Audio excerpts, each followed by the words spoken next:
Hello guys, welcome back to our channel village Vakeel Vasavi. మీరు కనుక village Vakeel Vasavi channel మొట్టమొదటిసారిగా చూస్తున్నట్లయితే వీడియోకి లైక్ చేసి ఛానల్ తప్పకుండా సబ్స్క్రైబ్ చేసుకోండి. ఎన్ని రోజుల నుంచి ఎదురు చూస్తున్నారు మీరు, రిజల్ట్ ఎప్పుడు వస్తుందని. Finally all India bar examination 19 result out వచ్చేసింది. సో ఈ మాట కోసం ఎంత ఎదురు చూసారు మీరు. మార్చ్ 6th వాళ్ళకి రిలీజ్ చేసి ఇన్ని రోజులు ఉంచడం అనేది నిజంగా మీకు ఎగ్జైట్మెంట్ ఒక పక్క, భయం ఒక పక్క. సో ఇన్ని రోజులు ఉంచడం కూడా చాలా తప్పే. కాకపోతే వాళ్ళకున్న ప్రాబ్లమ్స్ వాళ్ళకు ఉంటాయి కదా. సో ఫైనల్గా మనకి 18th బేస్ చేసుకుని రిజల్ట్ని చూసుకున్నట్లయితే 6 daysకే వచ్చేసింది, 5 daysకి. సో అలా 13th వస్తుంది అనుకుని ఎక్స్పెక్ట్ చేసి 15th లోపు. బట్ తర్వాత ఎన్నిసార్లు అసలు వాళ్ళని కాంటాక్ట్ చేయని వారు లేరు, రాసిన వాళ్ళు ఆల్మోస్ట్ అంతా కూడా ఎప్పుడు అని కాంటాక్ట్ చేస్తూనే ఉన్నారు. 19th అని, 17th అని, 20 అని, 21st అని అట్లా చెప్తూ వచ్చేసారు. సో మొన్న కూడా డైరెక్ట్గా బార్ కౌన్సిల్ ఆఫ్ ఇండియాకి నా ఒక స్టూడెంట్ వెళ్తే అక్కడ అడిగారట. సో 27th అని చెప్పారు. సో ఎందుకు మళ్ళీ మిమ్మల్ని డిసప్పాయింట్ చేసేది, వెయిట్ చేస్తున్నారు కదా, అట్లా ఎండ్ ఆఫ్ ది మార్చ్ అని చెప్పేసి కూడా అనేసారు. బట్ ఫైనల్గా ఇప్పుడు చూస్తే రిజల్ట్ అనేది వచ్చేసి ఉండింది. సో March 21st, 2025 మనకి ఇప్పుడు ఏబీ 19 రిజల్ట్ అనేది రిలీజ్ అయిపోయింది. అందరూ చెక్ చేసుకోండి. ఇంకొక విషయం, వెంటనే చూడగానే వచ్చేది ఏంటి, నా రిజల్ట్ రావట్లేదు, ఫెయిల్ అయిపోయానా, లేకపోతే ఏం విత్ హెల్డ్ వచ్చిందా, ఎందుకు చూపించట్లేదు, అట్లాంటి కన్ఫ్యూజన్స్, అట్లాంటి టెన్షన్స్ ఏం పెట్టుకోమాకండి. లక్షల్లో రాశారు ఆల్ ఇండియా బార్ ఎగ్జామినేషన్. పైగా ఇండియా మొత్తం అందరూ ఇప్పుడు ఈ యొక్క వెబ్సైట్ మీద పడతారు.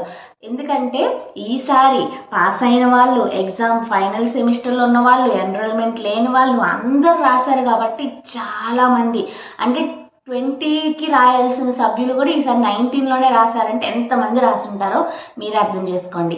కాబట్టి ఖచ్చితంగా అక్కడ ఏమైపోతుందంటే ఆ సర్వర్ బిజీ వచ్చేస్తుంది, మీ రిజల్ట్ త్వరగా చూపించదు. మీరు గబగబా వెళ్ళిపోయి రావట్లేదు అనుకోవద్దు. నెట్వర్క్ ఉన్నా కూడా ఒక్కొక్కసారి ఎక్కువ మంది కనెక్ట్ అవ్వడం వల్ల కూడా రాదు, ఒక్కోసారి నెట్వర్క్ రాకపోవడం వల్ల కూడా రాదు. మీరేం టెన్షన్ పడొద్దు, సర్వర్ బిజీలో ఉంటుందన్నమాట. Keep on checking. బట్ కొంత సమయం ఆగి కూడా చూడొచ్చు. నా రిజల్ట్ అయితే నేను అసలు వచ్చినప్పుడు చాలా లేట్గానే వచ్చింది, అంటే ఆ సర్వర్ అంత ప్రాబ్లం వచ్చిండింది. అంటే ఎంత బాగా రాసినా ఇది ఓఎంఆర్ షీట్ వల్ల పాస్ అవుతామా లేదా ఆ యొక్క టెన్షన్ ఉంటుందన్నమాట. ఏం లేదు, ఇంతవరకు ఎలాగో ఎదురు చూసాం కదా, జస్ట్ మీరు కొంచెం వెయిట్ చేసి పేషెన్స్గా చెక్ చేసుకోండి. కొంచెం నెట్వర్క్ ఉన్నాయి ప్లేసెస్లో.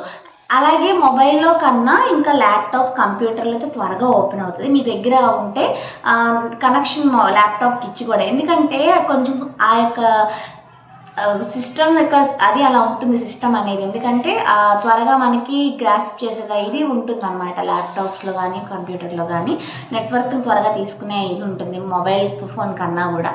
కాబట్టి మీ దగ్గర అవైలబుల్గా ఉంటే ల్యాప్టాప్, కంప్యూటర్లో చూసుకోండి. అవైలబుల్గా లేకపోతే మొబైల్లో అయినా ఓపెన్ అవుతుంది, కాకపోతే కాస్త వెయిట్ చేయండి. ఓకేనా? సో మొత్తానికి మీ రిజల్ట్ వచ్చింది. అండ్ మీరు రిజల్ట్ చూసుకోగానే పాస్ అయిన ప్రతి ఒక్కరూ కూడా నా కమెంట్ సెక్షన్లో పాస్ అని పెట్టండి. నాకు అది చాలా హ్యాపీనెస్ ఇస్తుంది, మీ అందరూ పాస్ అని చెప్తే. కాబట్టి ప్రతి ఒక్కరు వీడియో చూసేవాళ్ళు ఏబీ 19 పాస్ అయిన వాళ్ళంతా ఏబీ 19 పాస్ అని చెప్పి నాకు కమెంట్ షేర్ చేయండి. అలాగే ఫెయిల్ అయిన వాళ్ళు ఏం బాధపడద్దు, 20లో మనం రాసుకున్నాము. అట్లనే విత్ హెల్డ్ వచ్చిన వాళ్ళంతా కూడా ఎవరెవరికి విత్ హెల్డ్ వచ్చిందో కూడా కమెంట్లో పెట్టండి. మీరంతా ఇంకా రీవెరిఫికేషన్కి అప్లై చేసుకోవాల్సి ఉంటుంది. నేను రీవెరిఫికేషన్ నోటిఫికేషన్ పడగానే మీకైతే అప్డేట్ ఇస్తాను. బట్ ఈలోపు మీ ఎవరికైనా విత్ హెల్డ్ వస్తే పెట్టండి. అంటే ఇప్పుడు రిజల్ట్ ఎన్ని రకాలుగా వస్తుందంటే, అయితే పాస్ లేదంటే ఫెయిల్. సో పాస్ వస్తే అసలు ప్రాబ్లం లేదు, హ్యాపీ. ఫెయిల్ అని వస్తే ఇంకా రీవెరిఫికేషన్ కూడా అవసరంలా, పెట్టాల్సిన పని లేదు. ఎందుకంటే మీవన్నీ బాగానే ఉన్నాయి, బట్ అక్కడ మీరు సరిగ్గా క్వశ్చన్స్ రాలేదన్నమాట. సో మీరు 20కి ప్రిపేర్ అవడమే. విత్ హెల్డ్ వచ్చిన వాళ్ళు ఏంటంటే ఏదో ఒక మిస్టేక్ జరుగుంటుంది. సో మీ తరపున మీరైతే రీవెరిఫికేషన్కి ట్రై చేయాలి. సో రీవెరిఫికేషన్లో అవుతుందో అయితే వాళ్ళు మెయిల్ చేస్తారు. ఆల్రెడీ రీవెరిఫికేషన్ ఉంటుందో ఎలా ఉంటుందని నేను ఒక వీడియోలో పోస్ట్ చేశాను కదా, ఒకసారి వెళ్ళి చూసుకోండి. బట్ అది రాగానే నేనైతే మీకు అప్డేట్ ఇస్తాను. కాబట్టి ఈ 3 రకాలుగా కూడా మనకి వస్తుంది. సో కాబట్టి ఎవరెవరు పాస్ అయ్యారనేది పెట్టండి. అలాగే నా స్టూడెంట్ ఇప్పుడు ఒకరు కూడా ఎవరో ఎన్రోల్మెంట్ నెంబర్ ఏదో తప్పుపడింది అని చెప్పి అంటున్నారు. మీలో ఎవరిదైనా ఒకసారి డీటెయిల్స్ అన్నీ కూడా ఒకసారి చెక్ చేసుకోండి. అంటే దానిలో మీ ఎన్రోల్మెంట్ నెంబర్ కానీ అవన్నీ కరెక్ట్గా పడ్డాయా లేదో ఒకసారి చూసుకుని, రాంగ్ అయితే ఒకసారి బార్ కౌన్సిల్ ఆఫ్ ఇండియాకి మెయిల్ కానీ కాల్స్ ఇప్పుడు లిఫ్ట్ చేస్తారో లేదో రేపు కానీ ట్రై చేసి ఒకసారి కనుక్కొని దాని ప్రకారంగా మీరు దాన్ని మరి చేంజ్ చేయించుకోవాలి, ఎలా చేసుకోవాలి ప్రాసెస్ అనేది కనుక్కోవాలి. ఎందుకంటే మళ్ళీ మనకి పర్మనెంట్ సిఓపిలో ఎన్రోల్మెంట్ నెంబర్ అనేది రాంగ్ పడకూడదు కాబట్టి ఇప్పుడే కరెక్ట్ చేసుకోవాలి. సో ఎలా కరెక్ట్ చేసుకోవాలి ఏంటంటే ప్రాసెస్ నాకు అంత తెలియదు. సో నాకు తెలిస్తే నేను తప్పకుండా ఒక వీడియో అయితే చేస్తాను. బట్ మీరు మాత్రం అలా నెగ్లెక్ట్ చేయకుండా డీటెయిల్స్ అన్నీ చెక్ చేసుకుని ఏమైనా రాంగ్ ఉంటే డీటెయిల్స్లో మీ నేమ్ కానీ అవన్నీ రాంగ్ ఉంటే ఒకసారి ఫస్ట్ బార్ కౌన్సిల్ ఆఫ్ ఆంధ్రప్రదేశ్లో కనుక్కోండి. ఆంధ్రప్రదేశ్ అండ్ తెలంగాణ మన స్టేట్స్ అక్కడ ఒకసారి కనుక్కోండి. ఎందుకంటే మీ లాంగ్వేజ్లో మీకు కన్వీనియంట్గా వాళ్ళు ఇన్ఫర్మేషన్ ఇస్తారు కాబట్టి ఒకసారి కనుక్కోండి.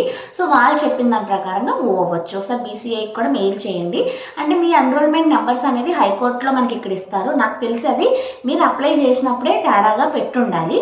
ఏదైనా సరే నెంబర్స్ కానీ డీటెయిల్స్ కానీ మనం వల్ల మిస్టేక్ జరగవచ్చు కదా. సో అవన్నీ కూడా మిస్టేక్స్ కరెక్ట్ చేసుకోవాలి. ఎందుకంటే సిఓపి వచ్చేలో మీరు ఇవన్నీ చేసుకోవాలి.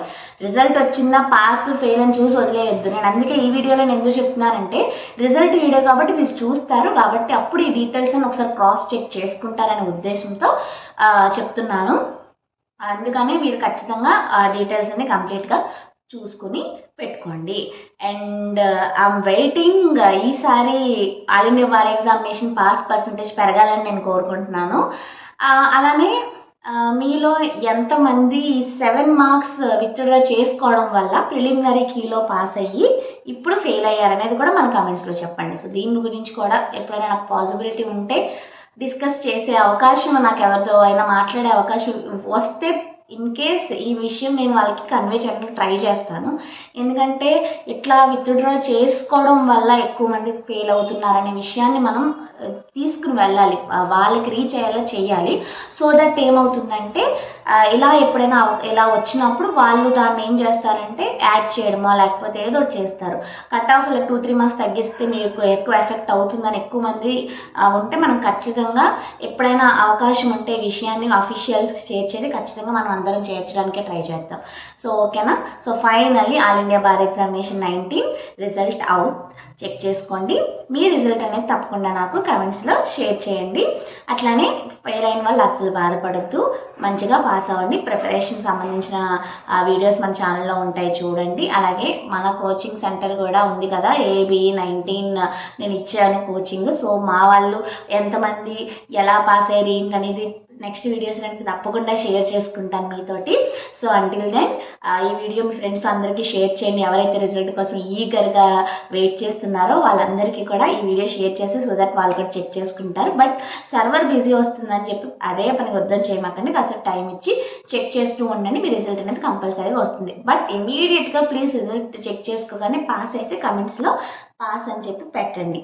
ఓకేనా. పాస్ ఆఫ్ విత్ హెల్డ్ ఏదైతే అది నాకు మీ రిజల్ట్ అనేది నాకు ఖచ్చితంగా కమెంట్స్లో షేర్ చేస్తారనుకుంటున్నాను.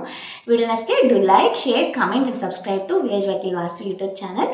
మనకి వీడియోతో మళ్ళీ కలుసుకుందాము. Until then keep watching and don't forget to comment. Bye bye.